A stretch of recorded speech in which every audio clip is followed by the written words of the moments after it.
Berikutnya tentang P3D versus OpenGL. Jadi P3D dan OpenGL ini digunakan untuk membuat bentuk yang bisa dibilang 3 dimensi. Nah, diletakkannya itu ada di dalam size, kemudian width, kan size itu terdiri dari width dan height. Nah, ini ada penambahan jadi 3 parameter, mau P3D atau dengan OpenGL. P3D versus OpenGL. Jadi secara tradisional, size telah melayani satu tujuan untuk menentukan lebar dan tinggi jendela output pada processing. Ini kan pengertian atau fungsi size yang pada umumnya itu untuk menentukan lebar dan tinggi jendela output pada processing. Fungsi size juga menerima parameter ketiga yang menunjukkan mode gambar yang diterima. Mode ini memberitahu processing apa yang harus dilakukan di belakang layar saat merender jendela output. Jadi maksudnya mode gambarnya itu mau 2D atau 3D, ya, 2D atau 3D. Secara default, mode yang ada sebelumnya di processing itu menggunakan 2D. Ya, dia menggunakan fungsi dari Java 2D itu untuk menggambar bentuk, mengatur warna, dan sebagainya. Jika kita ingin menggunakan translation 3D, maka fungsi dari Java 2D ini atau 2D sudah tidak bisa dipakai lagi atau tidak memadai. Jika kita memaksakannya dengan menggunakan mode default yaitu Java 2D, nanti pasti akan muncul pesan kesalahan. Biasanya sih pesan kesalahannya seperti ini: translate x, y, z can only be used with OpenGL or P3D. Jadi harus menggunakan OpenGL atau P3D.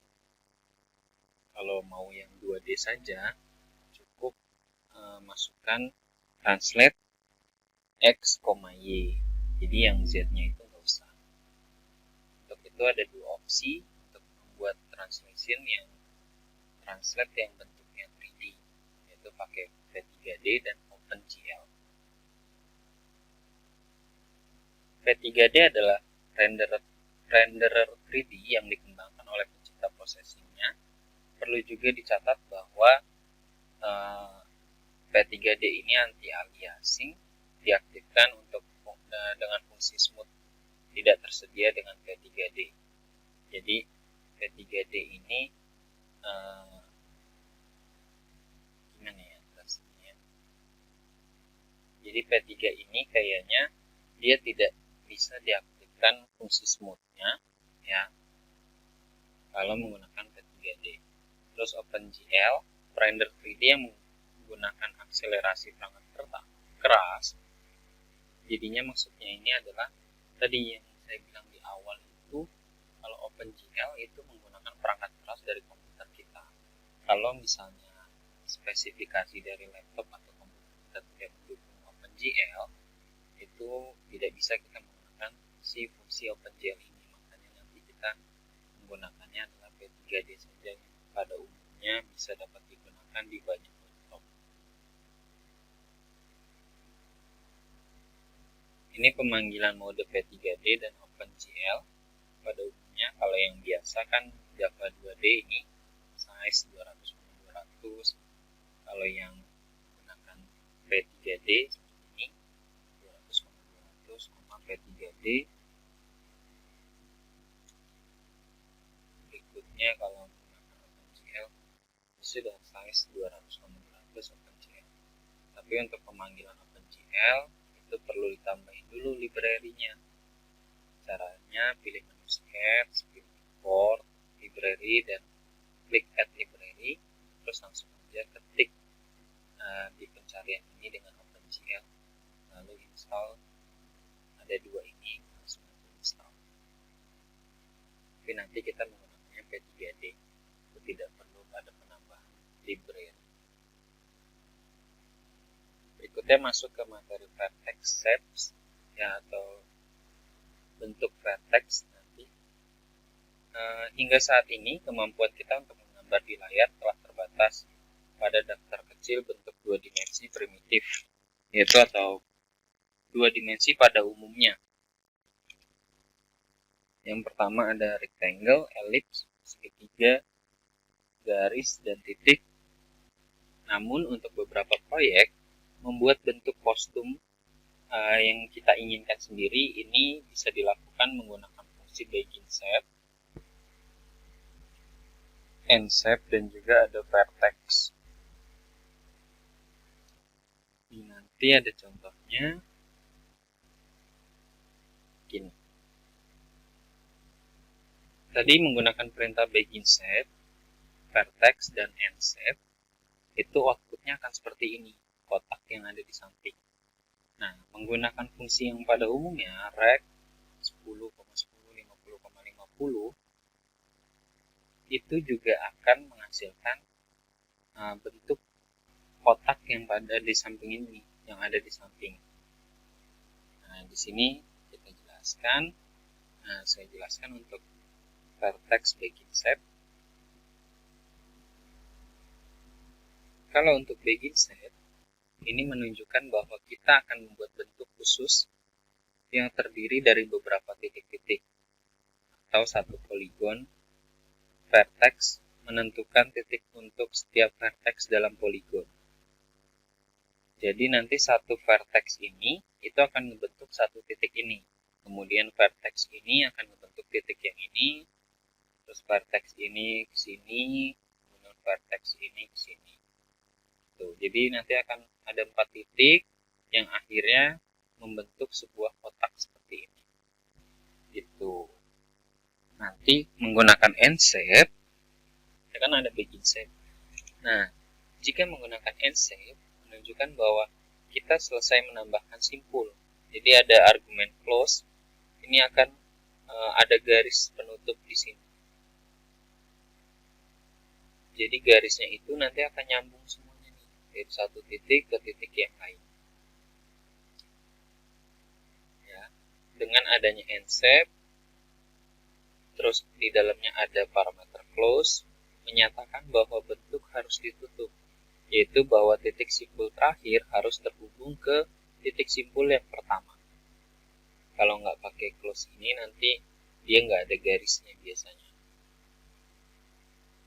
Ini contoh lain penggunaan vertex, kan kita jadi bisa bikin bentuk yang seperti ini nih, kotaknya seperti ini, terus ini juga kita bisa bikin seperti ini nih contohnya.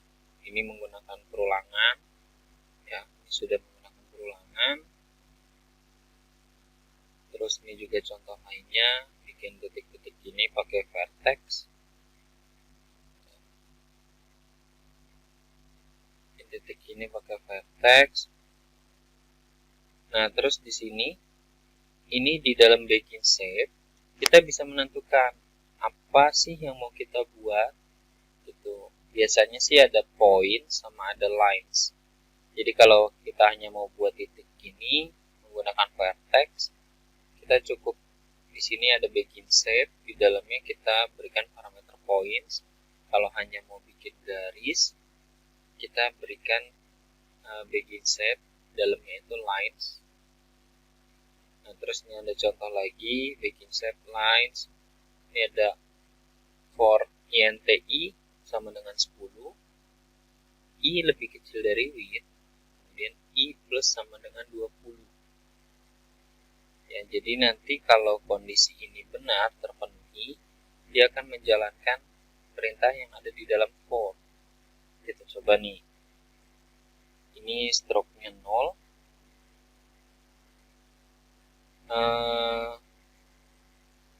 Stroke-nya 0 berarti warnanya hitam ya. Begin shape dia bikin garis. For INTI sama dengan 10, berarti I-nya 10 nih pertama.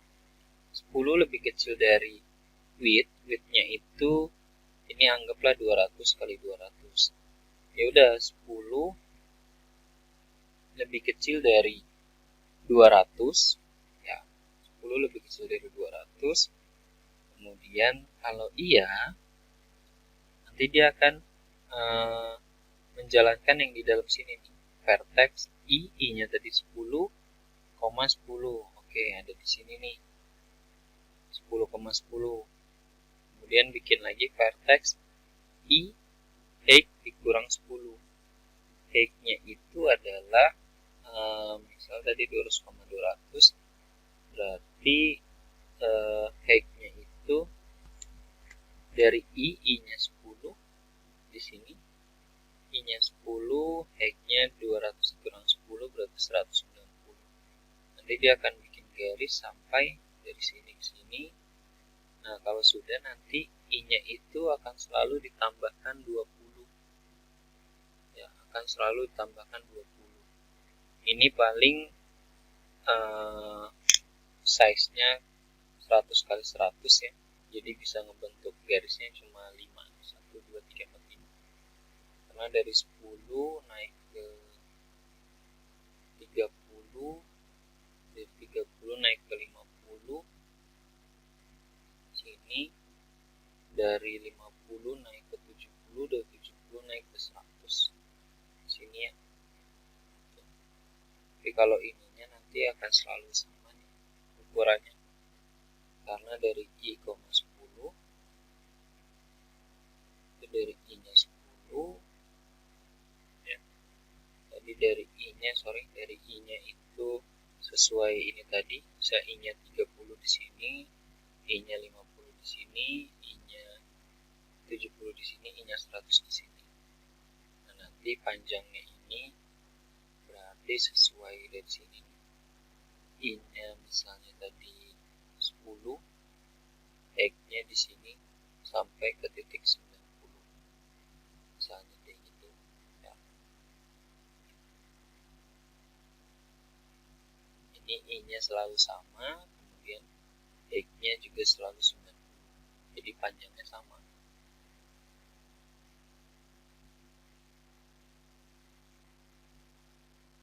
Ini ada contoh lain dari vertex. Kalau mau bikin bentuk garis yang melengkung-lengkung seperti ini membuatnya menggunakan curve vertex. Jadi bentuk kayak gini nanti dia bentuknya melengkung-melengkung atau berbentuk kurva. Ini nanti dicoba nih, karena untuk di latihan ada. Ini dibuat, ini sebenarnya bentuk piramid.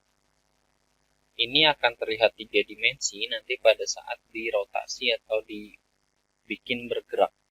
Ya, ini bisa kita bikin bergerak nanti. Gitu. Nanti kalau sudah dibuat bergerak, dia akan kelihatan, oh gambar yang kita bentuk ini adalah 3 dimensi. Karena sudah menggunakan P3D. Ya, jadi ini sudah bentuk 3 dimensi karena parameter yang kita masukkan itu ada 3.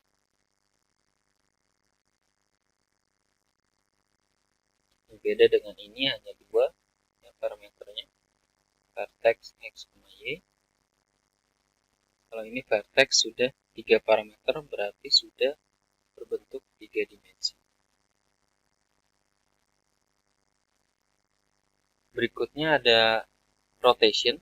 Ini bahasan terakhir sepertinya, rotation.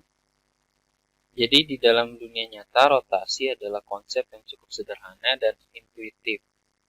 Jadi misalnya kalau kita ambil tongkat, kemudian kita putar, itu sudah kita lakukan rotasinya. Rotasi di dalam pemrograman sayangnya tidak sesederhana itu. Jadi kalau di processing atau di pemrograman, kalau kita memutar sesuatu, kita harus tentukan berapa derajat kita akan memutarnya, seperti itu. Kemudian sini kita harus bisa menjalankan rotasi dengan 3 prinsip berikut. Bentuk diputar dalam processing dengan fungsi rotate.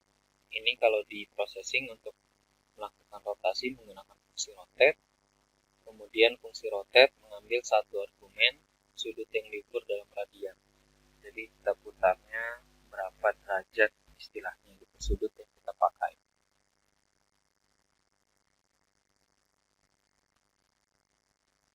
Ini ada contohnya. Pertama kita bikin kotak di sini, kemudian di sini kita rotate 45 derajat dengan menggunakan radian 45, nanti dia Setelah di rotate akan seperti ini bentuknya. Nih. Di sini kelihatan kenapa dia ada di sini. Kotak itu terlihat diputar, tapi berada di tempat yang salah. Satu-satunya fakta yang paling penting untuk diingat tentang rotasi dalam processing adalah bahwa bentuk selalu berputar di sekitar titik asal. Jadi dia muternya itu berdasarkan titik asal. Di mana titik asal dalam contoh ini? Pojok kiri atas. Di sini kan titik asalnya pojok kiri atas. Oleh karena itu, berikutnya, selama belum dilakukan translate, dia akan tetap di pojok kiri atas ini, titik asalnya. Oleh karena itu, persegi panjang tidak akan berputar di sekitar pusatnya sendiri. Jadi dia akan berputar sesuai dengan titik asalnya. Dia adalah 0,0, yaitu pojok kiri atas.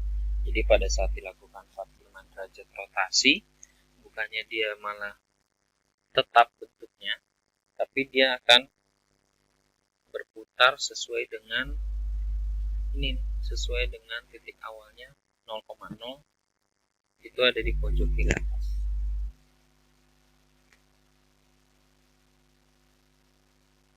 Rectangle rotating around top left origin.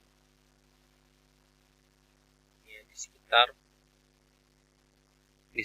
titik yang ada di pojok kiri atas.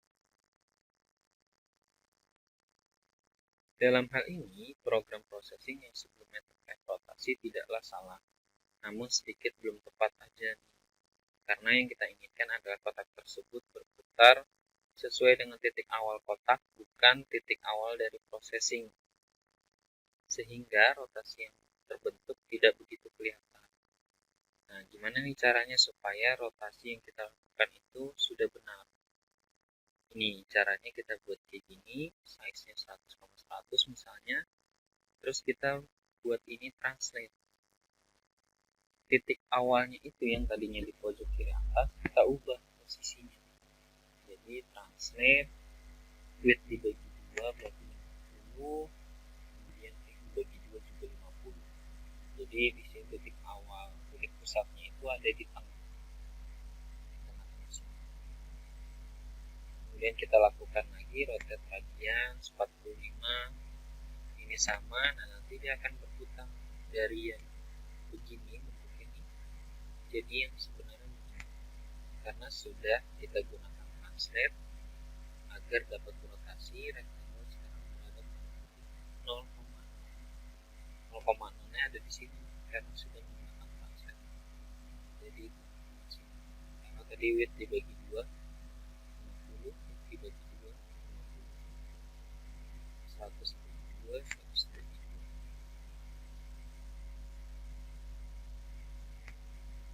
Kita dapat memperluas kode pada slide sebelumnya menggunakan lokasi mouse X untuk menghitung sudut rotasi, dan dengan demikian lebih menghidupkan rectangle. Jadi kita bisa bikin, kalian cobain aja kode yang ini. Nanti rectangle-nya itu bisa diputar mengikuti arah mouse kita bergerak. Di sini ada kodenya nih. Untuk background stroke fill ini nggak perlu saya jelaskan lagi ya. Terus ada translate. Ini sama ya, width dibagi 2, X dibagi 2 berarti translate-nya itu 100,100. Di sini ada tipe data flow, variabelnya theta yang punya nilai V-nya 3,16 dikali mouse X dibagi width. Jadi theta ini nyimpen nilai width-nya, nilainya itu adalah hasil dari V 3,16 dikali mouse X dibagi dengan width. Width-nya itu tadi 200. Mouse X-nya ya nanti sesuai dengan posisi mouse kita itu berada, X-nya ada di berapa. Nah, nanti rotasinya itu akan berdasarkan nilai dari theta. Theta yang tadi kan rotate-nya itu 45 contohnya yang ini. Nah, ini nilainya berdasarkan nilai dari theta itu berapa. Nanti supaya tahu nilai dari mos X yang berapa, ini bisa di printan ini cobain. Nanti si rectangle ini akan berputar atau berotasi sesuai dengan arah mos kita. Kemudian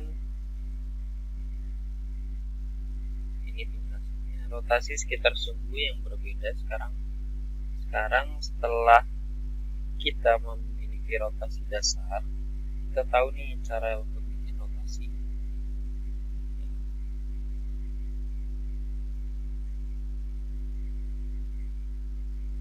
Berikutnya ini kita mau membuat sebuah rotasi mengikuti arah sumbu yang kita punya. Ada X, ada Y, ada Z. Di bagian sebelumnya kita telah membuat kotak berputar di sekitar sumbu Z. Ini adalah sumbu default untuk rotasi 2 dimensi. Jadi kalau 2 dimensi, dia berputarnya berdasarkan sumbu Z. Defaultnya itu ya.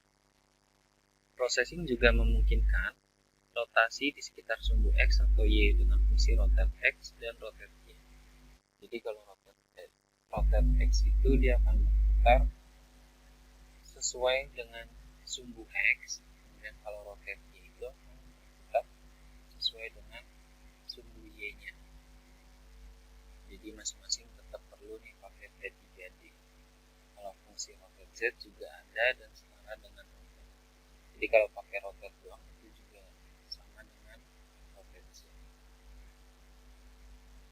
Ini ada contohnya. Nanti ini dicobain satu-satu aja nih. Dicobain satu-satu. Ini berputar sesuai sumbu Z, ini berputar sesuai sumbu X, yang ini berputar sesuai sumbu Y. Terus juga bisa kita kombinasiin rotate X, rotate Y seperti ini. Nanti ini dicobain aja. Contohnya dicobain, nanti kalau nggak dicobain untuk latihannya pasti jadi bingung. Ya. Oke, terima kasih untuk ke-8.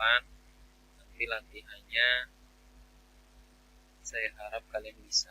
Nanti kalau bingung tanyakan saja. Latihannya ini lebih sulit, saya rasa ya, mungkin lebih sulit dari latihan-latihan sebelumnya. Jadi maksimalkan untuk latihan ini ya. Jadi kalau misalkan bisa bagus. Kalau misalnya memang bingung, nanti akan saya jelaskan. Kita bahas sama-sama nanti. Oke, saya mau lihat hasil kalian dulu ya. Oke.